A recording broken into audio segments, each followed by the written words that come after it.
시고 기뻐하신 하나님을 찬양합니다. 우리로 하여금 하나님을 알게 하시고 예수님을 통해 영생을 주신 하나님을 찬양합니다. 천국의 소망을 주셔서 헛된 세상의 욕망으로부터 자유함을 주신 하나님께 감사드립니다. 하나님 아버지, 이 시간 이곳에 머리 숙인 저희들을 성령 하나님께서 인도하셔서 세상의 걱정과 근심을 내려놓고 오직 하나님께만 저희의 마음이 향하게 하옵소서. 저희가 모여 하나님을 찬양하고 기도하고 말씀을 들으며 천국의 소망을 갖게 하시고 이 땅에 하나님 나라가 임할 꿈을 품게 하시니 감사합니다. 그러나 저희는 너무도 부족하고 의심의 마음과 깊은 곳에 자리 잡은 죄악된 마음으로 인해 수시로 넘어지는 약한 존재입니다. 저희들 한 사람 한 사람을 주님께서 붙드시고 인도하여 주셔서 저희들의 생각과 행동이 곁길로 가지 않도록 지켜주시옵소서. 지금 이 시간 나의 죄된 것들이 낱낱이 떠오르게 하시고 내 속에 있는 모든 사악한 것들을 끌어내어 뉘우치게 하시옵소서. 나의 도움이 필요한 자에게, 나의 위로가 필요한 자에게 무심했던 것, 생각 없이 뱉은 말로 사람의 마음을 아프게 했던 것, 속으로 무시하고 속으로 미워했던 것, 내가 다칠까 봐 불의를 보고도 눈 감았던 것, 내가 귀찮아서 나서야 할 일에 나서지 않고 숨었던 것들, 주님께 모두 내어놓고 용서를 구합니다. 하나님을 모르는 자들과 전혀 구별되지 않게 살았고 때로는 그보다 더 못하게, 더 못되게 살았던 것을 회개합니다. 용서해 주시옵소서. 하나님 아버지, 저희 교회의 사역자가 나가고 또 들어오는 과정 중에 상처받는 자가 없기를 원합니다. 모든 것이 사람의 세상적인 생각이 아닌 하나님의 뜻 가운데서 아름답고 순조로운 과정으로 이루어지게 하옵시고 성도들의 양육과 믿음 생활에 혼란이 없게 하옵소서. 모든 과정과 결정이 하나님과 하나님께서 세우신 목자들과 하나님께서 그들에게 맡기신 양들에게 유익한 길로 인도해 주시기를 원합니다.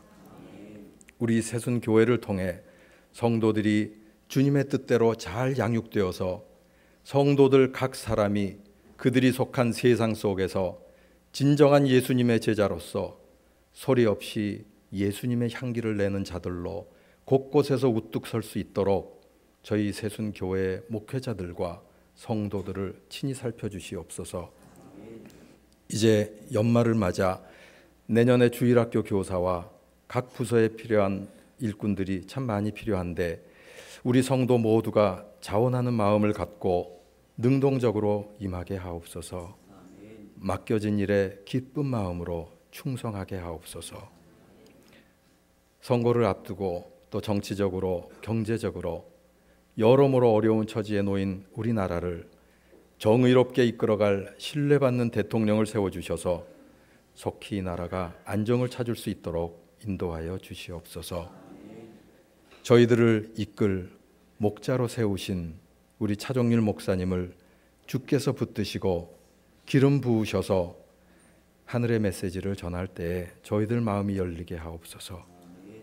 시온 찬양대의 찬양을 받아 주옵시고 이 예배의 모든 순서를 통해 주님 홀로 영광 받으시옵소서.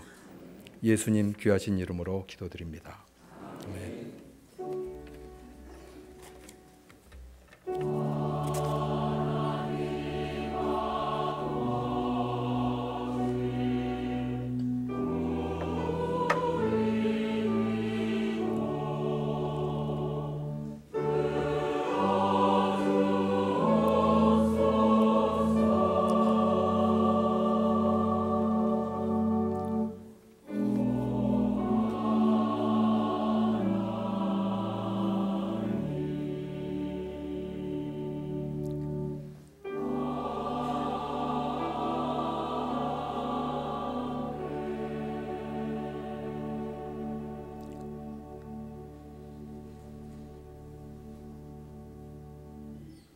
봉헌하겠습니다.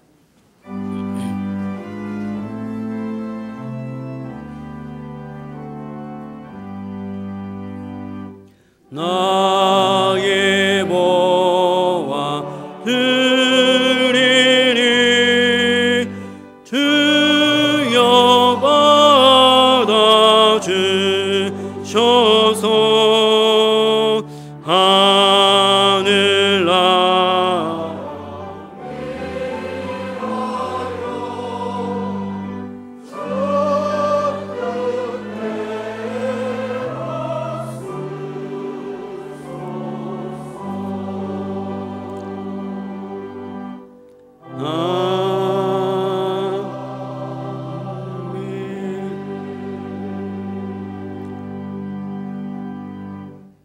우리와 함께 하시는 하나님 아버지, 우리를 부르셔서 예배하게 하시고 믿음과 감사로 예물을 드리게 하시니 감사합니다. 이 예물 하나님께서 받으신 줄 믿습니다. 하나님의 영광 가운데 사용하여 주옵시고 우리가 하나님으로 인해 승리의 찬양을 부를 수 있게 하시며 하나님의 도우심으로 인해 감사가 넘칠 수 있도록 함께하여 주옵소서. 감사드리며 예수님의 이름으로 기도드리옵나이다. 아멘.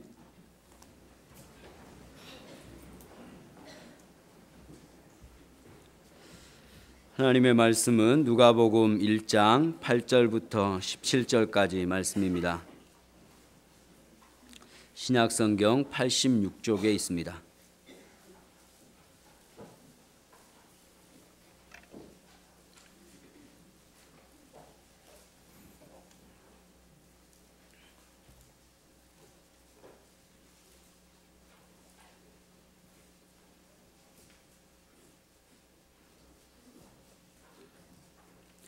마침 사가랴가 그 반열의 차례대로 하나님 앞에서 제사장의 직무를 행할세 제사장의 전례를 따라 제비를 뽑아 주의 성전에 들어가 분향하고 모든 백성은 그 분향하는 시간에 밖에서 기도하더니 주의 사자가 그에게 나타나 향단 우편에 선지라. 사가랴가 보고 놀라며 무서워하니 천사가 그에게 이르되 사가랴여 무서워하지 말라. 너의 간구함이 들린지라. 내 아내 엘리사벳이 내게 아들을 낳아주리니 그 이름을 요한이라 하라. 너도 기뻐하고 즐거워할 것이요 많은 사람도 그의 태어남을 기뻐하리니 이는 그가 주 앞에 큰 자가 되며 포도주나 독한 술을 마시지 아니하며 모태로부터 성령의 충만함을 받아 이스라엘 자손을 주 곧 그들의 하나님께로 많이 돌아오게 하겠습니다. 그가 또 엘리야의 심령과 능력으로 주 앞에 먼저 와서 아버지의 마음을 자식에게 거스르는 자를 의인의 슬기에 돌아오게 하고 주를 위하여 세운 백성을 준비하리라. 아멘. 시온 찬양대에 찬양 있겠습니다.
2012년 12월 12년 12월은 100년에 한 번 올 수 있는 달이고 2012년 12월 12일 12시는 참 몇 년에 한 번 올까요? 네. 12월 그러면은 우리가 생각나는 게 크리스마스, 교회에서는. 근데 요즘에 크리스마스 그러면은 예수 그리스도는 어디로 가버리고 산타클로스가 그 자리를 차지하고 또 크리스마스 그러면은 아이들에게는 예수 그리스도보다는 선물, 교회에서 무슨 추리 뭐 이런 것들이 크리스마스 의미를 지금 아주 바꿔놓은 것들인데, 우리 12월 첫 주일을 맞이해서 예수 그리스도의 탄생을 생각하면서 오늘 말씀을 드리려고 하는데요. 성경의 주인공은 예수 그리스도다라고 할 수 있고요. 특별히 이 마태, 마가, 누가, 요한이 쓴 복음서는 주인공은 역시 예수 그리스도의 모습입니다. 예수 그리스도의 탄생과 그의 성장, 또 그의 죽으심과 또 부활, 승천, 재림 뭐 이러한 것들이 복음서의 내용이라고 말할 수가 있는데, 오늘 이 누가복음을 보면은 누가라고 하는 이 사람은 예수 그리스도의 그 이야기를 아주 독특하게 시작을 하고 있어요. 오늘 이 누가가 소개하고 있는 예수 그리스도는 어떻게 그 소개를 시작하고 있는가 보면은, 여러분 누가복음 1장을 보시면은 거기에 등장하고 있는 인물이 3절에서 데오빌로라고 하는 사람이 등장을 하고요. 그 사람에게 예수 그리스도의 그 일들을 차례대로 쓰고 있는 거예요. 차례대로 그걸 갖다가 소개하는데, 좀 더 확실하게 하려고 이제 복음서를 지금 기록한다고 하면서 누가가 이 누가복음을 기록한 어떤 목적을 여기서 우리에게 가르쳐 주고 있습니다. 그런데 그때가 언제로부터 시작이 되냐면은 5절을 보니까 유대왕 헤롯 때라고 시작을 하고 있습니다. 유대왕 헤롯은 바로 이제 이야기를 한다면 역사적으로는 주전 37년부터 주 4년 그 기간 동안 통치했던 유대 왕이었는데, 이때 또 등장하는 인물이 제사장 중에 사가랴라고 하는 인물이 등장을 하고 있어요. 그래서 저는 오늘 이 사가랴에 대해서 그가 누구였으며 그가 한 일이 뭐였고 또 그걸 통해서 우리 성도들은 어떻게 우리가 그걸 받아들이고 또 해야 할 일이 무엇인가를 말씀을 드리려고 합니다. 먼저 이 사가랴는 어떤 사람인가에 대해서 서론적으로 말씀을 드립니다. 사가랴를 이렇게 소개를 하죠. 누가는 5절에서부터 사가랴를 이렇게 소개를 하는데, 그의 아내는 아론의 자손이 이름은 엘리사벳이라고 얘기를 하고 있습니다. 이제 가족을 이야기를 하고, 그 시대가 헤롯 대왕이 통치하던 시대였고, 그는 엘리사벳이라고 하는 아론의 자손을 아내로 이렇게 두고 있다고 이제 소개를 합니다. 근데 여기서 우리가 이 엘리사벳이라고 하는 그 이름은 하나님은 나의 행운, 뭐 나의 복, 나의 맹서, 이런 식으로 생각할 수 있어요. 그리고 이 사가랴라고 하는 그 이름의 뜻은 하나님께서 기억하셨다. 다른 말로 얘기하면 하나님이 기억하신 자라는 이야기고, 엘리사벳은 하나님께서 나에게 복을 주신 자다. 그런 표현을 우리가 한번 생각해 볼 수가 있습니다. 그런데 우리가 소개를 할 때 이 사람을 누구의 그 아들, 누구의 뭐 가문 이렇게 소개를 할 때 보면은 그 사람보다는 그 사람의 가문이 중요하잖아요. 저를 소개할 때마다 그 선배 목사님들은 꼭 저희 아버지의 그 성함을 하고 그분의 아들 그렇게 소개를 해요. 그때마다 저는 좀 마음이 편치 않았어요. 누구의 아버지가 아니라 누구의 아들 그렇게 소개를 하니까. 근데 오늘 여기에 보면 엘리사벳을 누구라고 소개하냐면 아론의 후손. 그것은 쉽게 얘기하면은 이 사가랴라고 하는 이 제사장은 좀 별 볼 일 없는데 이 아내를 잘 뒀어. 가문 좋은 집안에 그 장가를 갔다. 이제 그렇게 우리가 한번 생각해 볼 수 있어요.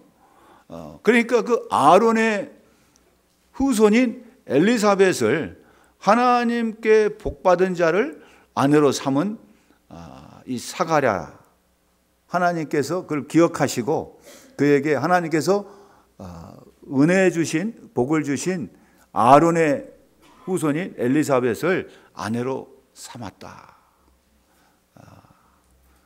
쉬운 말로 얘기하면은 이 사가랴라는 사람은 별로 그렇게 중요한 인물이 아닌데 아내의 덕을 본 사람이다. 처가의 덕을 본 사람이라고 우리가 한번 쉽게 얘기해 볼 수가 있을 겁니다. 이 표현을 보면은 당시에 이 유대 사람들의 유대 그 문화에 가문이 얼마나 중요한가를 알 수가 있어요. 우리도 우리 문화 속에 가문을 참 얘기하잖아요. 그 부모가 뭐 하시냐, 또 그 가문에 우리 가문은 어떤 가문이다 그런 얘기를 하는데요. 여기에도 바로 그런 얘기예요. 근데 이 엘리사벳을 아내로 둔 이 사가랴는 그의 그 출신 그 뭐 자세한 성분이 나타나지 않아요. 그러나 그가 살았던 동네는 산과 언덕이 많은 어떤 시골 동네예요. 거기에 이제 제사장 중에 한 사람입니다. 근데 제사장이라고 했을 때 이 그 당시에 제사장은 수적으로 2만 명 이상이 됐어요. 그러다 보니까 너무 많다 보니까 하나 앞에 가서 제사를 드리는데 성소는 하나밖에 없었어요. 그럼 거기서 어떻게 제사장의 직무를 수행하려다 보니까 사람이 많으니까 이 제사장들을 24개의 그룹으로 나눴어요. 그걸 반차라 그랬어요. 24개로 나눈다고 하면 한 2만 명 잡으면 한 그룹에 최소한 800명 정도가 된다. 그런데 이 사가랴라고 하는 이 제사장은 8번째 그 반차 그 그룹의 이 대표가 여기에 소개가 되는데 그 사람의 이름이 보면은 이 8절에 보니까 그 반차대로 하나님의 직무를 행한다라고 생각하고 있어요. 그때 그 사가랴가 속해 있는 반차의 대표가 아이야라고 하는 사람이었습니다. 이것을 이렇게 지금 소개하고 있는 이야기는 사가랴라고 하는 사람은 별로 그렇게 중요하지 않다는 얘기예요. 사가랴라고 하는 그 제사장은 2만 명 이상이 되는 제사장 중에 한 사람일 뿐이고 거기 자기가 속해 있는 그 계통의 그 반차의 대표자도 아니고 또 그게 또 얼마나 많은 사람이 속해 있었겠습니까? 그러다 보니까 하나님 앞에 제사를 드릴 때 그 2만 명 이상이 되는 사람들이 어쩔 때는요 평생가에 한 번도 제사장의 직무를 행할 수가 없는 사람도 있어요. 왜냐하면은 그 2만 명 이상이 되면은 한번 생각해 보세요. 자기가 그 가서 행할 때 그냥 아무 때나 행하는 게 아니라 그 순서에 따라서 행하는데 24번 그 순서가 돌아간단 말이죠. 그럴 때 자기 순서가 된다 해도 자기가 살 수가 없어요. 그게 뭐냐면 여기에 있는 말씀을 보니까 뭐라고 했습니까? 이 8절을 보면은 마침 사가랴가 그 반열의 차례대로 하나님 앞에서 제사장의 직무를 행할세 제사장의 전례를 따라 제비를 뽑아 그랬어요. 그러니까 그 중에서도 제비 뽑아 가지고서 뽑혀야지만은 가서 직무를 행할 수가 있다는 얘기예요. 여러분 여기서 우리가 한번 생각해 볼 수 있는 것은 사가랴가 특별한 사람이 아니라는 거예요. 그런데 누가는 지금 이 이야기를 거기서부터 시작을 해요. 이 아론의 후손인 엘리사벳을 아내로 둔 무명의 그러한 제사장 사가랴, 시골에서 산도 많고 언덕도 많은 그런 지역에 그런 사는 제사장이 어떻게 제비가 뽑혀서 하나님 앞에 제사할 수 있는, 제사장의 직무를 행할 수 있는 기회를 갖게 됐다는 거예요. 그 이야기가 뭐가 이렇게 중요해서 이렇게 이야기를 시작할까 하는 거죠. 그 사람의 이야기를 이렇게 시작하는 거예요. 예수님께서 태어나시기 전에 성경을 보면은 그야말로 수많은 사람들이 예수님의 탄생을 증언했고 예언을 했어요. 창세기 3장 15절 같은 경우는 여인의 후손은 발꿈치를 상할 것이요 뱀의 후손은 머리를 상할 것이라면서 그때부터 예수님의 등장을 예고를 하고 있는데 그 후에도 수많은 사람들이 예수 그리스도의 탄생을 예고했습니다. 그런데 누가라고 하는 이 사람은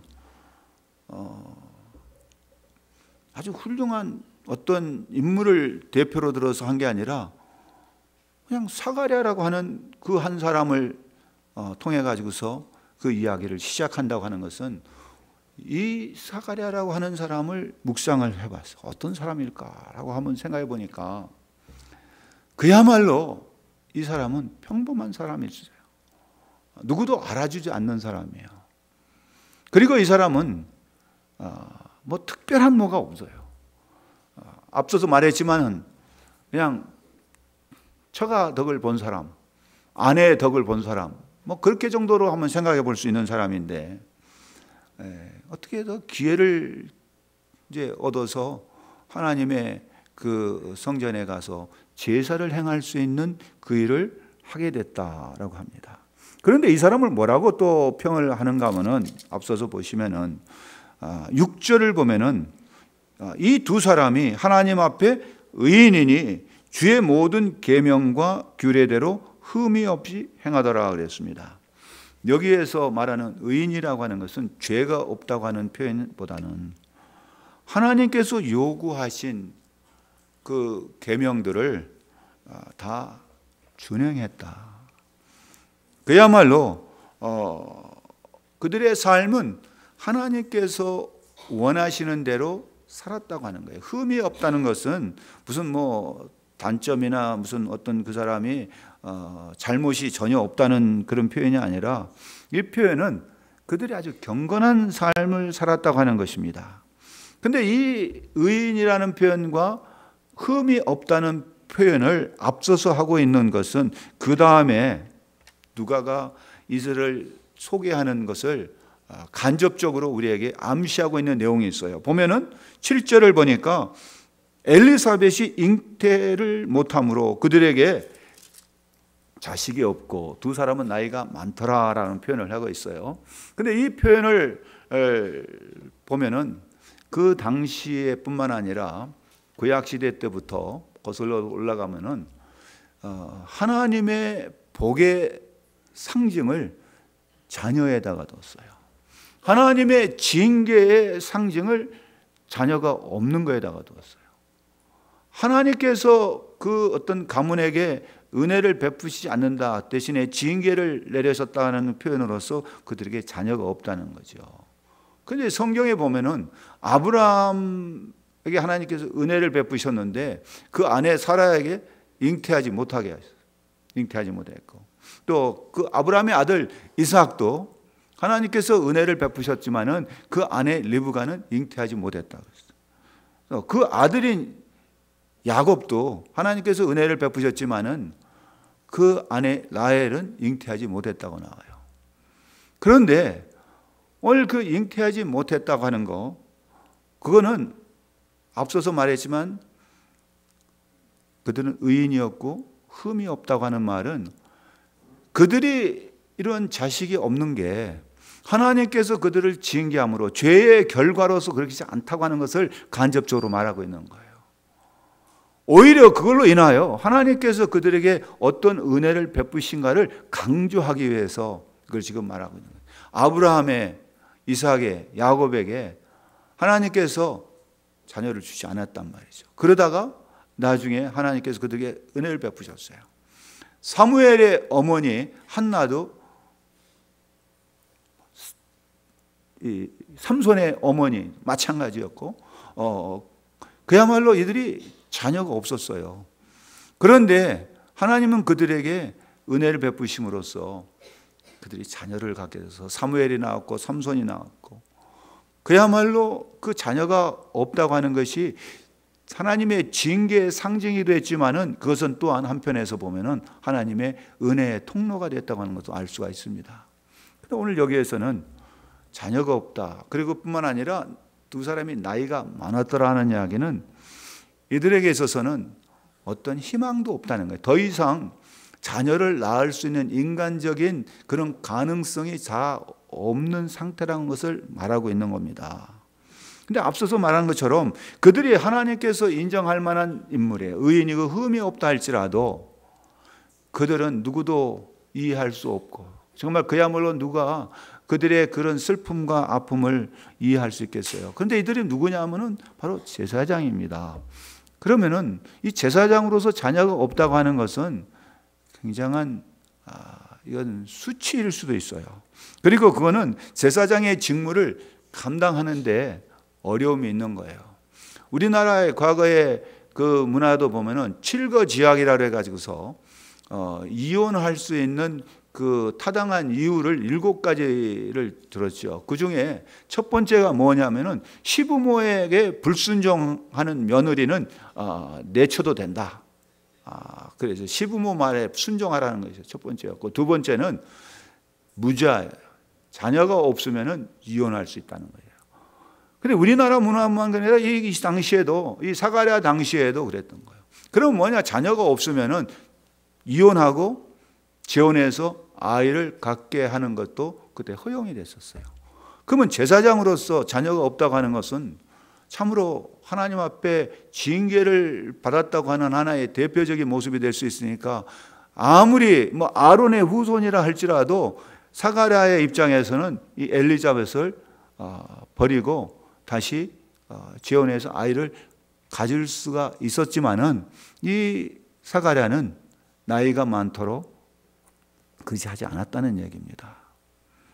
그 엘리사벳을 데리고 같이 살았다는 거예요. 많은 어려움을 겪으면서 그 많은 사람들의 참 그야말로 손가락질을 받으면서도 그를 다 감수하고 살아서 내가 이제 많았더라 그랬습니다. 그런데 그 사가랴가 이제 속해 있는 그 제사장의 그룹이 제사장의 직무를 행할 차례가 됐어요. 그런데 이 사가랴가 또 제비를 뽑아서 뽑혔다는 얘기입니다. 근데 여기서 우리가 한번 생각해 볼 수 있는 것은, 다른 제사장들이 그거를 허용했을까? 이 사람은 하나님 앞에 징벌을 받아서 자녀도 없는 제사장인데 당신이 무슨 제사장의 직무를 행한다고 그러냐? 당신은 자격이 없는 사람이다. 시비를 걸 수도 있어요. 또 그 일을 못하게 적극적으로 반대하는 사람도 있을 것이고, 왜냐하면 평생 가야 그 제사장의 직무를 행할 수 있을지 없을지도 모르는 사람들이 많고, 그 줄 서 있는 사람들이 지금 많은 거예요. 그런데 이 사람이 뭐를 하냐면은 여기에 9절을 보니까 성전에 들어가 분향하고 그랬습니다. 여러분, 이 분향이라고 하는 것은요, 제사 중에서 하이라이트 부분이에요. 제사를 드리고 나서 이 향을 피워서 하나님 앞에 이렇게 올려드리는데, 이때 그 향이 하늘로 올라가면은 그 제물을 하나님께서 받으신다는 거예요. 그때 이 제사장은 자기의 간절한 심령, 하나님을 향한 그 자기의 마음속 깊은 곳에서 모든 것을 다 해서 온몸과 마음과 뜻과 정성을 다해서 하나님 이것을 받아주시옵소서 하면서 그 향을 하나님 앞에 드릴 때 하나님께서 그거를 받아주신다고 하는, 정말 그것을 믿고 하나님 앞에 드리는데 그것은 제사장으로서 행할 수 있는 최고의 특권이었어요. 제사장이 행할 수 있는 가장 아름다운 시간이 바로 그 시간이었던 거예요. 그거를 지금 하러 가요. 그러니까 그 일을 제비를 뽑아가지고서 그 많은 사람들 중에 했을 때 다른 제사장들이 생각한다면 이 사람은 도저히 그런 일을 행할 만한 자격이 있니 없니 시비를 할 수 있단 말이에요. 그런 문제가 있는 거예요. 여러분, 여기서 우리가 생각해 볼 수 있는 게 그거죠. 하나님께서 인정하는 의인이고 하나님께서 그걸 흠없다고 받으실 만한 사람도 보면은 그 안에 그런 제사장도 뭐가 있냐면 어려움이 있다는 거예요. 문제가 있다는 거예요. 우리가 겉으로 보면은 저 사람은 참 괜찮겠지, 저 사람은 참 행복하겠지, 저 사람은 아무런 걱정이 없겠지. 그러나 그 내면으로 들어가 보면은 그 누구도 알 수 없는 사가랴와 같은 어려운 문제를 갖고 있다고 하는 거예요. 사가랴가 얼마나 많이 울었을까요? 그 때문에 얼마나 많이 힘들어했을까? 정말 그야말로 사가랴는 그 많은 시간들, 그 많은 고통을 당하면서 드디어 이제 하나님 앞에 나가서 분향할 때가 돼서 분향을 할 때 무엇을 했는가 하는 거예요. 그냥 단순히 분향만 한 게 아닙니다. 여러분, 우리가 살면서 다른 사람이 알 수 없는 고통이 있고 힘들고 어려워요. 여기서 분향이라는 예배예요. 여러분, 이 예배가 얼마나 중요한 걸 우리에게 가르쳐주고 있는 거예요. 예배는 아무나 할 수 있는 게 아니라는 겁니다. 하나님 앞에 선택받은 자만이 할 수 있는 최고의 특권이 바로 예배입니다. 이 분향이라는 그 중에서도 하나님 앞에 찬양하고 하나님 앞에 기도하는 거예요. 그래서 보니까 그때 뭐 했냐면 10절에 보니까 모든 백성은 그 분향하는 시간에 바깥에서 기도하더니 그랬어요. 여러분, 이것은 사가랴가 분향하러 갈 때 그 밖에 있는 사람들에게 기도 부탁을 했다고 하는 것을 우리가 해석해 볼 수가 있어요. 여러분, 우리가 분향이라는 그 기도를 갖다가 하나의 숯불에다가 비교를 한다면 숯을 하나 피우는 거하고 숯을 많이 피우는 거하고 그 화력이 완전히 다르잖아요. 그 때문에 성경은 우리에게 뭘 가르쳐 주는가 하면은 합심하여 기도하라고 하는 거예요. 여러분, 혼자서 기도할 때도 좋지만은 두세 사람이 합심하여 기도하면 하늘에 계신 아버지께서 듣고 응답하신다고 약속을 하고 있습니다. 여러분, 이 사가랴가 들어가서 기도합니다. 분향하면서 하나님 앞에 기도했는데 그 기도한 그 기도가 하나님께 응답이 된 거예요. 사가랴는 그 분향을 하면서 그때까지도 잊지 않고 있었던 것이 있는 것 같아요. 여기 7절에서 보니까 두 사람의 나이가 많았더라라는 얘기가 나오잖아요. 그것은 이제는 두 사람이 나이가 많았기 때문에 자식을 가질 수 있는 가능성이 인간적으로 전혀 없다고 하는 것을 말해주고 있어요. 그 잉태하지 못한 그 불임의 이유가 누구한테 있었냐면 엘리사벳한테 있었어요. 우리말 성경에는 그게 번역이 안 되지만 원문에는 엘리사벳이 불임임으로 자식이 없었다라는 표현이에요. 그러니까 이것은 사가랴의 문제가 아니라 엘리사벳의 문제였다는 거지. 그러나 이 사가랴는 이거는 당신의 문제니까 내가 당신을 버릴 수가 있고 내가 다른 사람하고 재혼해서 아이를 갖겠다. 그럴 수 있는 요건이 충분히 갖춰졌음에도 불구하고 나이가 많아서 정말 그야말로 더 이상 아이를 가질 수 없는 그런 때까지 그를 데리고 같이 그 직무를 행했다고 하는 것이 우리에게 주는 또 하나의 교훈이기도 합니다. 근데 그때까지도 사가랴의 마음속에는 버리지 않고 있는 희망이 있었어요. 그 아이에 대한 희망을 버리지 않은 거예요. 그 때문에 보면은 그가 무엇을 기도했을까요? 여기에 분명히 두 사람의 나이가 많더라는 이야기는 이제는 더 이상 아이를 가질 수 없는 상황임에도 불구하고 그들은 버리지 않는 기도의 제목이 있었는데, 그게 뭐냐면은 바로 아이에 대한 기도였어요. 여러분, 이게 우리에게 또 뭘 가르쳐 줄까요? 다른 사람들은 세상에서 뭐라고 하든 인간적으로 생각할 때 불가능한 일이지만은 끝까지 기도하라는 것이고, 여러분, 믿음은 우리에게 뭘 요구하냐면 인내를 요구합니다. 하나님께서 주신 믿음의 은혜를 받아서 우리가 기도할 때요, 끝까지 인내하면서 하나님의 응답을 기다리시는 성도들이 되시기를 바랍니다. 어느 누구도 이해할 수 없고 알 수 없는 그 고통에 많은 시간에 눈물을 흘렸던 사가랴, 그야말로 하나님 앞에 나아가서 분향할 때에 기도를 부탁을 했고 그것 또한 기도했어요.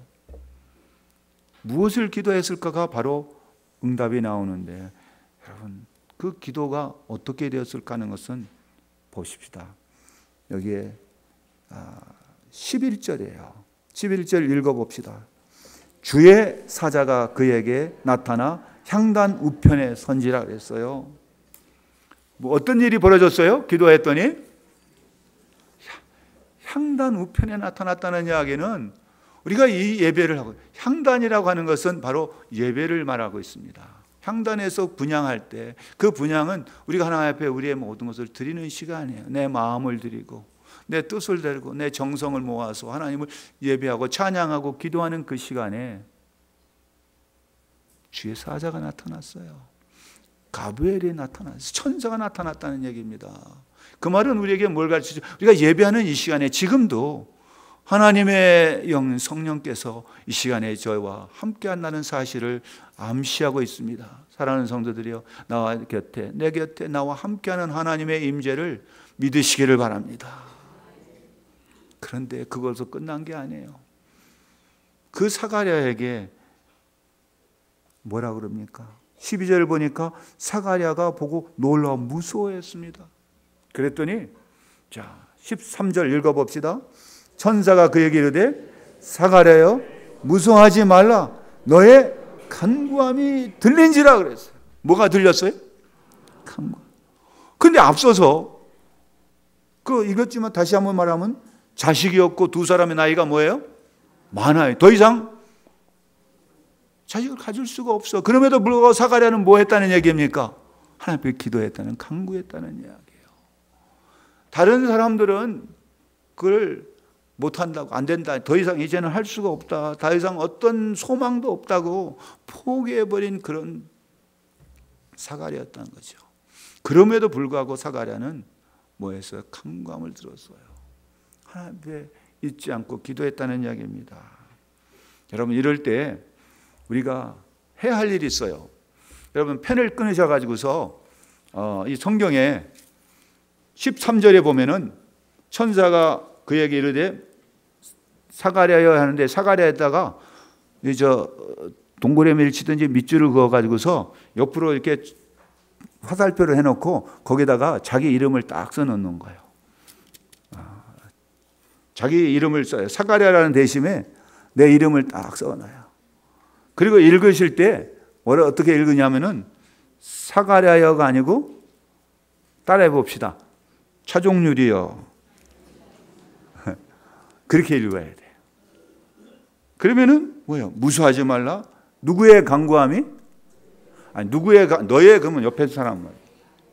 나의 그것도 아니요. 누구라고 읽어야 돼요? 내 이름을 부르면서, 내 이름을 부르면서 차종률의 간구함이 들린지라.